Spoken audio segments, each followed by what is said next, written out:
네, 새 정부 출범이 이제 3주도 남지 않았습니다. 윤석열 대통령 당선인은 취임과 동시에 청와대를 국민 품으로 돌려드리겠다고 약속했는데요. 청와대 개방과 관련된 계획들도 점점 윤곽이 나오고 있습니다. 오늘 이슈 현장에서는 정치부 서영석 기자와 함께 이야기 나눠보도록 하겠습니다. 어서 오십시오. 안녕하세요. 안녕하세요.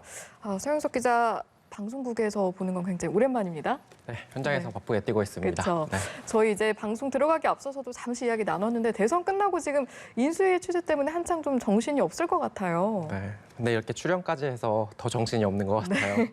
국장님이 보고 계실지 모르겠는데 알겠습니다. 지금 보니까요, 윤석열 당선인 취임과 동시에 약속을 지키는 것부터 시작이 되겠어요? 네, 맞습니다. 바로 청와대 개방인데요. 우선 지난달 윤석열 당선인이 어떻게 약속했는지 직접 들어보시고 오겠습니다. 청와대는 임기 시작인 5월 10일에 개방하여 국민께 돌려드리겠습니다. 본관, 영빈관을 비롯하여 최고의 정원이라 불리는 녹지원과 상춘제를 모두 국민들의 품으로 돌려드리겠습니다. 이렇게 되면 경복궁 지하철역에서 경복궁을 거쳐 청와대를 거쳐 북악산으로의 등반로 역시 개방되는 것입니다.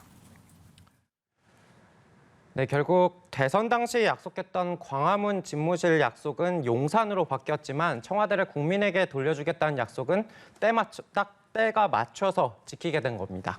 네, 지금 윤석열 당선인도 이야기한 것처럼 뭐 등반로까지 기대해 볼 수 있을 정도로 이제 경복궁역에서 내리면 경복궁뿐만이 아니라 좀 다양한 볼거리들이 생길 수 있겠네요.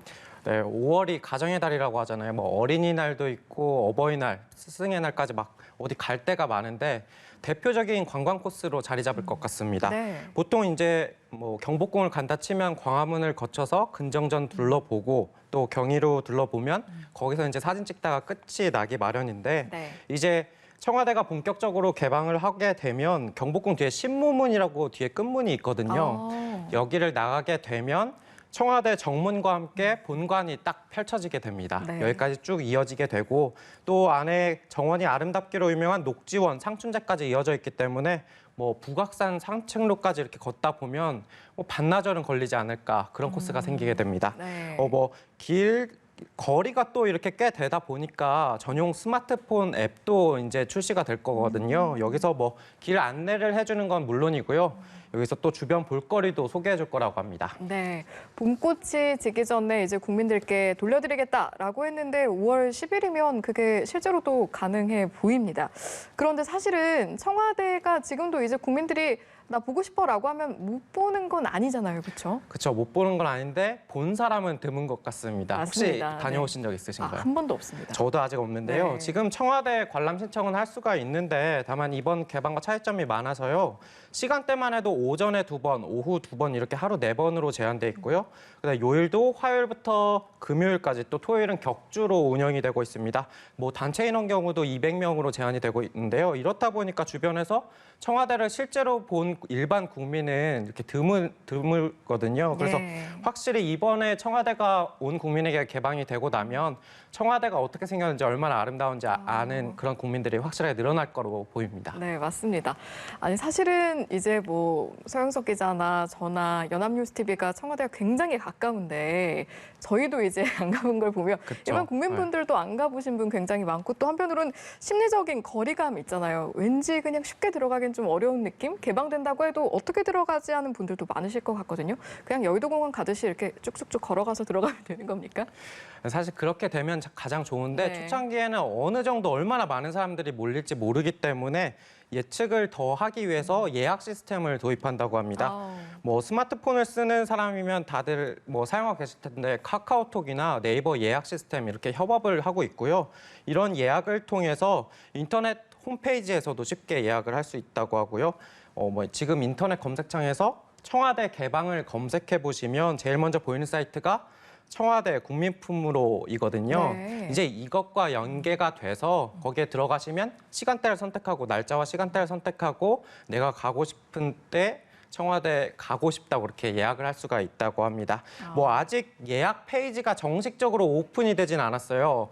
뭐 청와대 이전 TF에 물어보니까 다음 주 중반 이후쯤엔 이게 열려야 또 예약도 하고 갈 수 있기 때문에 좀 기다려야 될 것 같습니다. 네. 네. 아무래도 이제 뭐 저희 뉴스를 통해서도 그렇고 상춘제 아름다운 모습이나 그런 걸 본 분들은 많으니까 가고 싶은데 관심이 많이 생기는데 라고는 생각을 하실 것 같은데 또 10일 당시에 간다고 생각하면 또 개방 첫날이지 취임식 있는 날이지 하니까 아, 사람 너무 많을 것 같다 이런 생각도 들거든요. 맞아요. 제가 주변에 뭐 청와대 개방하면 갈 거냐 물어봐도 네. 아 사람 너무 많을 것 같아서 못 갈 것 같다 이렇게 얘기를 하시는데 네. 이런 문제를 해결하기 위해서 청와대 이전 TF에서는 뭐 에버랜드 같이 야외 놀이공원 관계자와 이렇게 협업을 해왔거든요. 네. 그러니까 같은 공간에 얼마나 많은 사람들을 수용할 수 있는지를 뭐 자문도 구하고 협업을 한 건데 우선 초반에는 시간대를 나눌 예정입니다.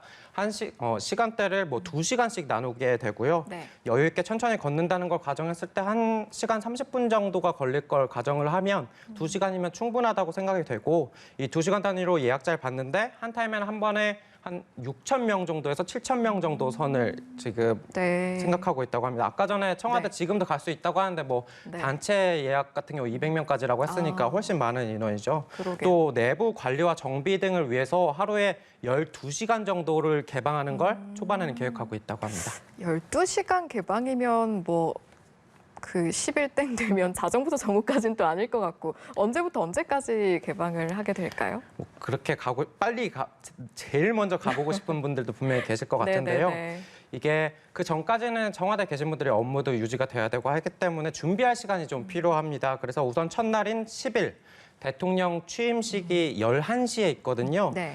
청와대 이전 TF에 따르면 이 취임식이 끝날 무렵 이게 취임식이 1시간이 좀 넘게 진행될 거라고 보는데 취임식이 끝나고 나면 바로 이제 청와대로 이동을 하셔서 구경을 하실 수 있도록 준비를 네. 한다고 하니까요. 그때 네. 시간을 맞추시면 될 것 같고 다만 북악산에 있는 산책로 같은 경우는 새벽 일찍부터 개방을 할 거라고 합니다. 그래서 뭐 그날 같은 경우 아침 일찍 등산을 하셨다가 네. 뭐 취임식은 연합뉴스 TV 유튜브로 시청을 하시고 아, 좋네요. 내려와서 유튜브를 끝나고 나면 이제 청와대 둘러보시면 좋을 것 같습니다. 네. 시청자 여러분 이렇게 하시면 될 것 같습니다. 네, 이제 이렇게 저희가 이야기를 쭉 하고 있는데 서 기자도 가볼 생각이죠, 청와대. 저도 그날 일을 안 하면 꼭 가보고 싶습니다. 네, 이거 오늘 국장님이 꼭 보셔야겠는데요. 저도 이제 가보고 싶은데 이제 또 풍경 좋은 곳에 가면 왠지 이제 도시락 싸서 이제 돗자리 깔고 이렇게 먹고 싶잖아요. 음식물도 혹시 가지고 들어갈 수 있나요? 사실 한강에 가면 라면을 끓여 먹는 게 정석이잖아요. 그렇죠. 그런데 이번 청와대 같은 경우는 취식이 금지된다고 합니다. 음식 뭐 간단한 음료수 섭취 정도는 가능하다고 하는데요. 네. 이 밖에도 뭐 알아두면 좋을 점을 좀 살펴보면 이번 개방 같은 경우는 안에 있는 건물들 내부는 둘러볼 수가 없다고 합니다. 네. 앞으로 좀 준비 기간을 거쳐야 하기 때문에 그래서 바깥에서 꼭 구경한다 생각하시고 좀 산책하시는 정도라고 생각하면 좋을 것 같고요. 대신 청와대를 둘러보면서 예전에는 사진 촬영이 좀 제한이 많이 됐었거든요. 정해진 장소에서만 할 수 있고. 그런데 이번에는 이제 대통령이 나오시게 되기 때문에 아무 네. 데서나 사진을 좀 자유롭게 찍으실 수가 있을 것 같습니다. 또 네. 앞으로 이 청와대 같은 경우는 대통령이 있지 않기 때문에 더 공원다운 모습으로 탈바꿈하게 되는데요. 문화예술 공연도 종종 열리게 될 거고요. 건물 자체는 이승만 대통령부터 문재인 대통령까지 이 역대 대통령들의 자취를 돌아볼 수 있는 박물관 정도로 쓰일 것으로 보입니다. 네. 또 경복궁 아까 얘기했었는데 야간 개장 얘기가 있잖아요. 그래서 이 청와대 같은 경우도 이제 시간이 좀 지나면 야간 개장 같은 경우도 따로 받아가지고 네. 청와대 밤의 정취를 또 느낄 수 있을 것 같습니다. 네, 알겠습니다. 저희가 말씀하시는 사이에 잠시 속보가 하나 들어와서 이거 좀 전달해 드리고 이어가 보겠습니다. 검수완박 중재안과 관련해서요, 대검찰청이 밝힌 입장이 나왔네요. 어떤 내용이냐면 오늘 여야가 소용 의사를 밝힌 이른바 검수완박 관련 국회의장 중재안에 대해서 심각한 문제가 있다, 단호히 반대한다는 입장을 밝혔다는 소식입니다. 조금 전에 들어온 속보 대검찰청의 검수완박 중재안에 대해서 반대하는 의견 저희가 조금 전에 들어와서 바로 전해드렸습니다. 네, 이제 마지막 질문이 될 것 같은데 그래서 5월 10일부터 당장 국민들에게 청와대는 개방이 되는 것이고 그럼 윤석열 대통령 당선인은 어디로 가게 되는 건지 통일동입니까? 용산입니까? 어디입니까? 네, 논란이 좀 있었는데요. 네. 지금 청와대 이전 TF에 물어보니까 10일부터 용산 국방부 사무실 5층에서 윤석열 당선인이 직무를 시작하게 될 거라고 말을 하더라고요. 지금 실제 일부 이사 작업과 함께 리모델링이 들어가고 있거든요. 그래서 10일부터 바로 용산 시대가 열린다 이렇게 생각하시면 될 것 같고요. 다만 문제가 있다면 당선인과 부인 김건희 씨 그리고 반려묘, 반려견 7마리가 같이 살고 있잖아요. 네. 이분들이 사실 집이 문제인데 당초 윤 당선인 측은 용산에 있는 국방부 장관 공간이 현재 비어져 있기 때문에 거길 사용할 예정이었는데 리모델링을 하려고 보니까 이게 너무 낡아서 이게 고치는데 시간이 더 걸린다고 하더라고요. 네. 그래서 대안으로 지금 떠오르고 있는 게 외교부 장관이 쓰고 있는 공간입니다. 뭐 이분이 10일부터 이제 임기를 마치고 나가게 되면 네. 그때부터 리모델링을 시작해서 그 이후에 좀 시일이 걸리겠죠. 리모델링 공사를 하는데 네. 그때부터는 외교부 장관 공간을 이제 윤석열 당선인이 사용하게 될 텐데요. 그 공사가 마무리될 때까지는 윤 당선인이 지금 현재 서초동에 있는 집안에서 이제 출퇴근을 해야 될 것 같은 상황입니다. 네, 알겠습니다. 자, 오늘은 이렇게 새 정부 출범을 앞두고 청와대 개방과 관련한 여러 가지 이야기들 정치부 서영석 기자와 함께 나눠봤습니다. 말씀 고맙습니다.